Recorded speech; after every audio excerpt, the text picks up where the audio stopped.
இராமாயணத்தில் எத்தனையோ பாத்திரங்கள் இருந்தாலும் அஞ்சனை மைந்தனாக வாயுபுத்திரனாக இருக்கக்கூடிய அற்புதமான அனுமனுடைய பெருமையை ஆயிரம் ஆயிரம் விஷயங்களில் சொன்னாலும் கூட அனுமனுக்காகவே சுந்தரகாண்டத்தை உருவாக்கினாரோ கம்பன் என்று சொல்லத் தோன்றுகின்றது.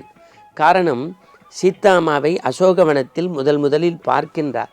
அதற்கு முன்பு சீதாமா மனமுடைந்து துன்பப்பட்டு துவரப்பட்டு இனி நம்முடைய கணவர் வந்து மீட்க முடியாதோ என்று நினைத்தபோது எங்கிருந்தோ வந்து கணையாளியை காட்டி, அண்டர் நாயகன் அருள் தூதன் நான் ராமபிரானுடைய தூதன் தொண்டன், அவருடைய பணிவிடை செய்யக்கூடிய பக்தன் என்று சொல்லி கணையாளியை கொடுத்து நம்பிக்கை விதையை சீத்தம்மாவுக்கு விதைத்த போது அப்படியே எல்லையில்லாத மகிழ்ச்சி.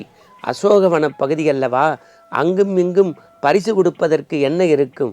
வெறும் வெற்று இலைகள் இருந்தது. அதை எடுத்து மாலையாக தொடுத்து நன்றி மாலையாக அனுமனுக்கு சீத்தாம்மா சூட்டினாள். அதனால்தான் இன்றைக்கும் அனுமனுடைய பக்தர்கள் தங்களுடைய காரிய சித்திக்காக, காரிய ஜெயமாக வேண்டுமென்றால் அனுமனுக்கு வெற்றிலை மாலையை அணிவிக்கின்றார்கள்.